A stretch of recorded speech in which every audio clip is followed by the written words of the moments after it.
Emotional game for a lot of reasons. The senior day always is. Really, guys played their hearts out for Arizona State all year, so really was happy that guys like Mo Odom and Pig Johnson today had the opportunity to have moments. Mo hit some clutch shots. Pig Johnson's 5-point run was really good there, and a much needed time in the game. And the first half was kind of really like an out of body experience. Some very unusual first half. I thought we played as good a defense as we played all season in that half.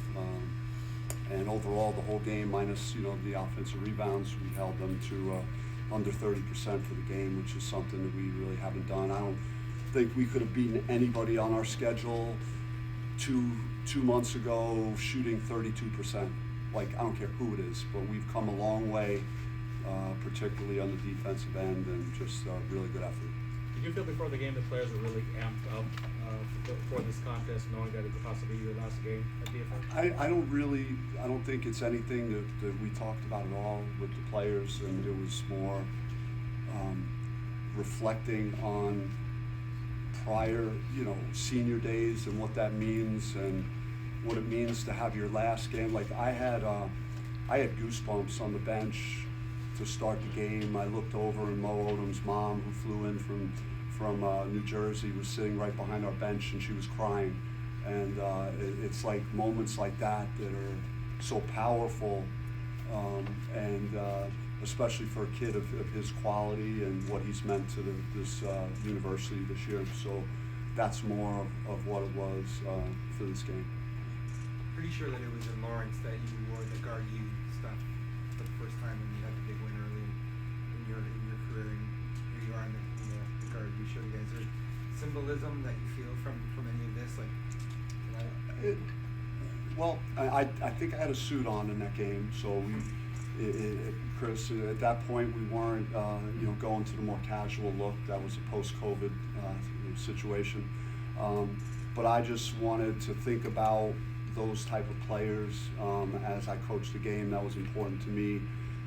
Guys like Shannon Evans and Trey Holder and Cody Justice, the three guys that really jump-started relevancy for this program, getting it to number 3 in the country, and I wanted to think about them as the game progressed, because those guys are so important to me.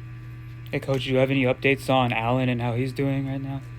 Allen's shaken up. He was actually available to come back in. He landed, hard on his elbow, and I'm sure he's going to be sore tomorrow. But he's gutted out and everything. That was a huge play, big steal, and I told him I didn't know he had like that behind the back dribble in his bag, and it was a heck of a move to get to the basket, and that was a key part of that game. And so I'm happy for his contributions as a senior as well. Musamba, I imagine, was about as good as you could have asked for tonight on both ends. Just what can you say about his impact tonight? Yeah, I mean, look, Peterson is a phenomenal prospect, and he showed in the second half, especially why. But I know there were a lot of NBA guys in the building, and they had to be looking at that guy. You've been a little humble. Do you recognize those kids fought for you today? They've been doing that. We prioritize high character more than ever this year with last year's situation at the end. So I think our staff was really considering that as we looked at these kids, and these kids care about the game. They want to play the right way. A lot of them are underdogs, like I always was, and that's why I could relate to them in terms of what they're doing, and they've never given up, and we've actually gotten better despite going through a tough stretch in January in the Big 12. You talk about just the prioritizing character and building this roster. Is that the biggest takeaway that you have from this group that's maybe overachieved? I would imagine, like, we were picked dead last in the Big 12 by everybody, and no one thought we could win any games basically, and they've, I think, proven a lot of people wrong. I think the people from Arizona State that showed up tonight, and it was a great crowd, and thankful for that, to honor the seniors, I think there's a reason, because they are kind of fun to watch. We're not perfect, we're far from perfect, and we do some crazy things sometimes, and we don't always get every rebound, but they're going to lay it all out on the line, and I think that's what sports is about. Any thoughts, though, just obviously Kansas and your big games against Kansas, and maybe your last home game when it's Kansas? Is it, have you had any time to kind of think? I don't know, it's just not really. I just, all day I've just been just thinking of the meaning of winning this game, to continue to gain confidence. You never know what could happen.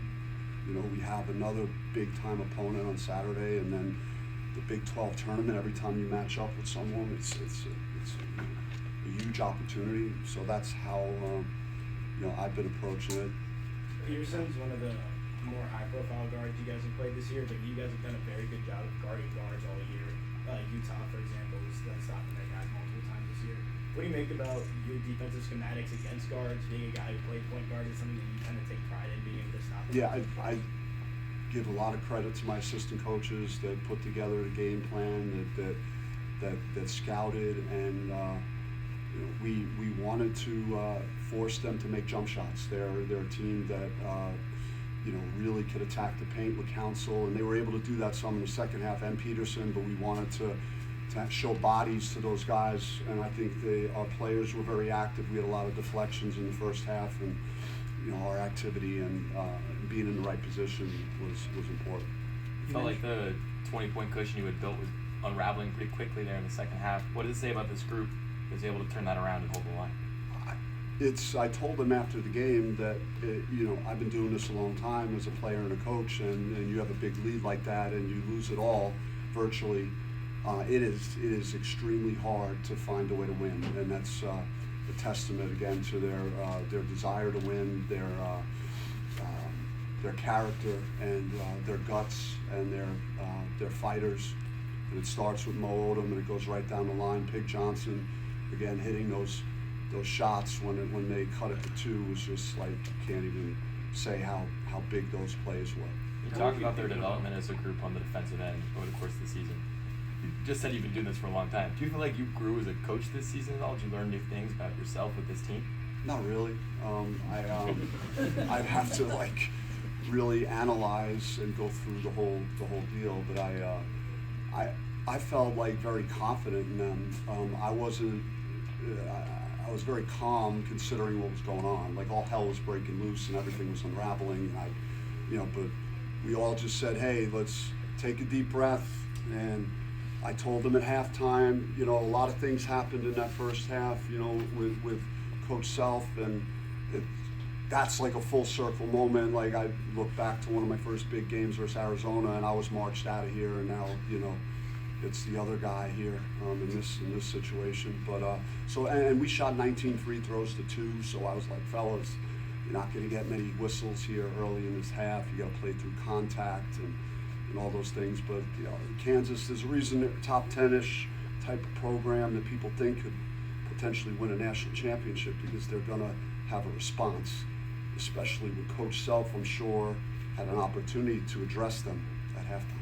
Bobby, you talked about your emotions with it being senior night. Considering the fact that Mo and Pig and Allen were only here for this year, what was it about them as people that got so attached in such a short amount of time?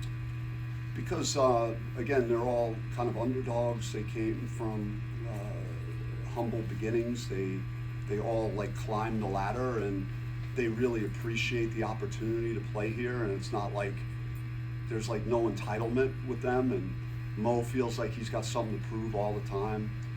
Pig had no scholarship offers. He's one of the best values that anybody could ever get in the portal is Pig Johnson. And Alan McCabe, with all the guys, and then I've touched on this, just you guys that feel like it's okay to tap out on seasons and just shut it down because they're hurt a little bit. And I've had a couple of players like that. And Alan McCabe is the total opposite of that. He's battled through a lot of injuries. Bryce Ford, the same thing. Santi, all these guys have played through injuries, and they've because they're trying to help their team win. Chris, you have players talked about the uncertainty of your status? Have you felt that around the team for the future? I think they understand the writing on the wall. There's not like a lot of discussions about it, but you know, I could assume that they would have an idea. Did it feel to you like they're bringing some extra in a game like this, given that circumstance, or just given that the team's kind of needs that right now? I don't think it's me. I really don't. Like, I know, I mean, it'd be a nice little storyline or something, but I really believe this is who they are. And we lost our way for a few weeks and had a hard time winning some games in a very difficult league. But we picked ourselves off the mat, and I think we're playing as good as we were, you know, at any point in the season because of our defense. And I think these kids just want to win. And players like Mo Odom still believes there's hope, and I do as well, until someone tells us otherwise and someone outplays us and puts an end to what we're doing right now. What were you thinking about when you were driving to work? I was all over the place today. I was just kind of, it was kind of an awkward day. So I always feel like this enormous emotion with the seniors and the last game and the whole stuff, and then just this opponent and the history I've had as a player and coach with Kansas. And just kind of very ironic and very, very weird day. Thanks, Kenny. Thank you.